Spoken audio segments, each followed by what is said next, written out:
Boa noite, meu nome é Felipe Queira e eu vou fazer uma demonstração rápida aqui do nosso jogo. Então, clica no botão iniciar aqui, é a peça especial, posicionar ela lá embaixo. Vamos ver ela aqui também, né, a peça. Então aqui quando a gente completar uma linha com a peça especial, ele inverter o tabuleiro, toda vez que eu mexo para a esquerda ele está indo para a direita e vice-versa.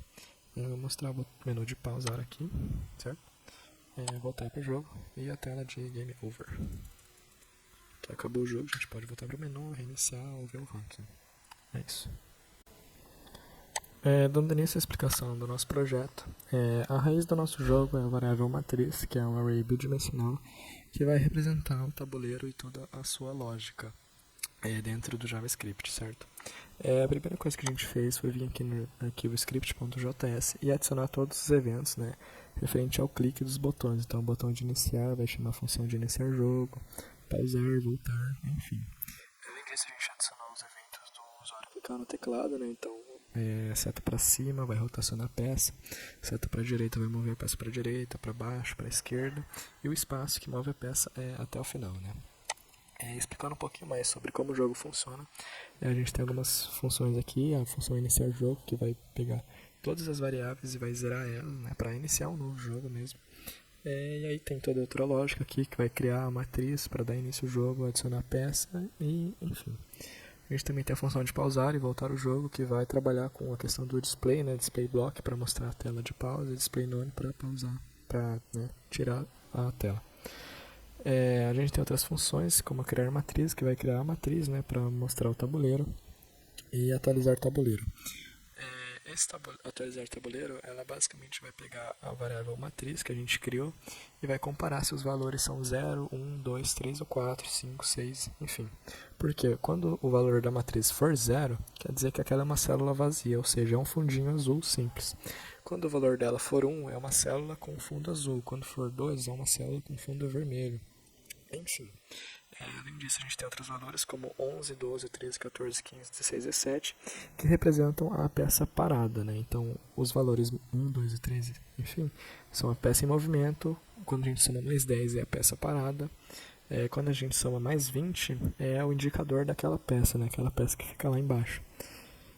Isso para variar todos os estilos do CSS. Enfim, iniciado o jogo, eu vou mostrar um pouquinho mais de como funciona a geração de peças. Então a gente tem aqui no arquivo peças.js algumas variáveis globais, né, com algumas informações. Então a peça atual que está caindo ali, né, seu formato, coordenada, alguns indicadores aqui. Para a gente adicionar a peça ao tabuleiro, então a gente vai criar uma nova peça e vai adicionar ela no tabuleiro e vai atualizar o tabuleiro para mostrar dentro do HTML, né? Eu sou o Vinícius, eu implementei a variável que é da pausada, que no início ela vai ser falsa, e depois, conforme chama a função de pausar o jogo, ela vai ser dada como verdadeira, para que pause o cronômetro e o jogo. Depois, para voltar o jogo, ela vai ser dada como falsa de novo, para que a queda continue, né, das peças. Depois nós temos a função de atualizar o tabuleiro, em que cada quadrado da matriz vai receber um número, e esse número vai estar associado a uma cor. Então, no caso, por exemplo, o 1 vai estar associado ao fundo vermelho, o 2 vai estar associado ao fundo azul e assim por diante. E aqui na função de peças, elas vão receber essas cores para cada matriz que for formada. Então, no caso aqui, nós temos uma matriz de 4 linhas e uma coluna, são 4 quadrados um em cima do outro, ela vai receber a cor vermelha justamente pelo número 1, e assim por diante, para que cada peça possa ter uma cor só. E aqui nós temos o CSS dos tabuleiros, que o fundo de cada cor vai ser implementado para que as peças possam receber essas cores. Então nós temos azul claro, laranja, roxo e assim por diante. Então, adicionou a nova peça, a gente tem a movimentação dela, né? Que, como eu disse, quando o usuário clica com a seta para baixo, a gente move a peça para baixo. E aí tem a sua lógica dentro dela. Então, vai limpar a posição da peça atual, vai mudar a sua coordenada, atualizar o tabuleiro e enfim. Então, a gente tem a função mover peça para baixo, mover peça para a esquerda, mover peça para a direita. E além disso, dentro dela a gente tem algumas verificações. Então, antes de mover, a gente tem que verificar se aquela peça pode realmente mover. E o Ítalo vai explicar um pouquinho melhor depois. A gente também tem a função desenhar indicador, que vai desenhar aquela peça que fica lá embaixo, né, mostrando onde que ela vai cair ou não. A gente também tem a função rotacionar peça, que vai pegar o formato da peça e vai rotacionar ela, né, para ela encaixar de diferentes maneiras. Enfim, cada vez que a gente posiciona a peça lá embaixo, né, então vai adicionando as peças, elas ficam paradas, a gente tem que verificar se as linhas foram completadas, certo? Então aqui no arquivo linhas completas, a gente também tem outras variáveis globais com algumas informações. Então um objeto que contém as informações do número de linhas completas, né, o índice das linhas. E aí a gente tem algumas funções dentro desse arquivo, como por exemplo, processar linhas completas, que ele vai sempre ser chamado quando a gente posiciona uma peça lá embaixo.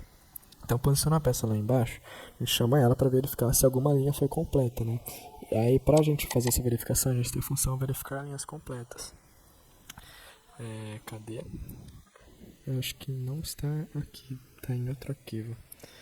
Mas, enfim, ela vai, né, verificar se tem alguma linha completa ali dentro do tabuleiro e vai retornar algumas informações. Então, vai mudar a pontuação, vai tirar aquelas linhas daquele tabuleiro, né? Enfim. Tá aqui, né? Verificar linhas completas. Aí a gente tem outra função que é linhas completas em branco, que é só para adicionar aquela animação, né, das linhas eliminadas em branco e sair. Então a gente também remover linhas, né? Que a gente tem que remover aquelas linhas que foram completas. E Olá, eu sou o Ítalo e vou mostrar brevemente as funcionalidades que implementei no nosso Tetris. Primeiramente, com as funções pode mover para a esquerda e pode mover para a direita, estabelecemos um limite no movimento lateral das peças.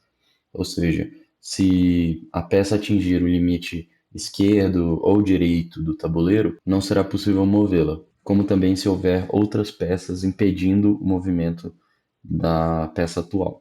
Depois fizemos a função verificar fim de jogo, que está implementada dentro da função adicionar peça ao tabuleiro, que é justamente isso, ela vai verificar se uma peça atingiu o topo e se em cada linha do tabuleiro pelo menos uma célula está preenchida.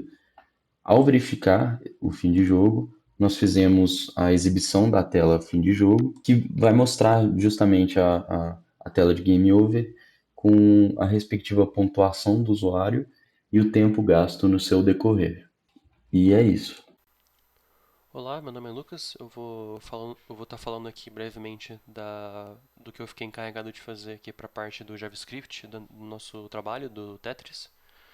Então, eu fiz basicamente, principalmente, né? Eu fiz o cronômetro funcionar e a contagem de pontos. Então aqui está a função aqui inteira, todo o script que controla o cronômetro, né?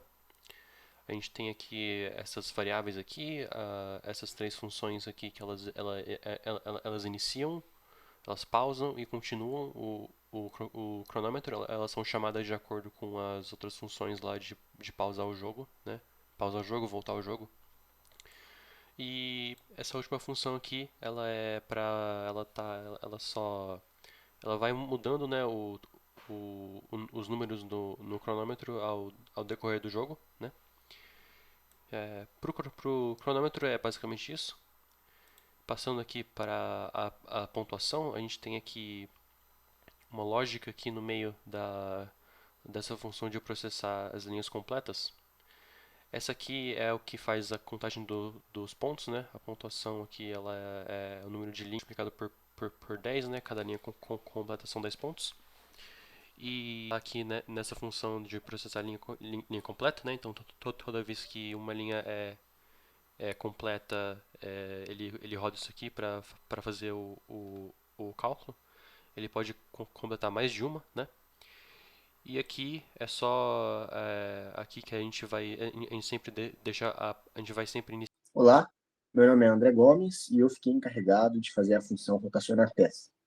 Bom, essa função foi um pouco difícil de fazer porque primeiro a gente teve a ideia de fazer uma função peça transposta que iria transformar a matriz da peça atual numa peça transposta e na hora de rotacionar ia chamar essa peça transposta.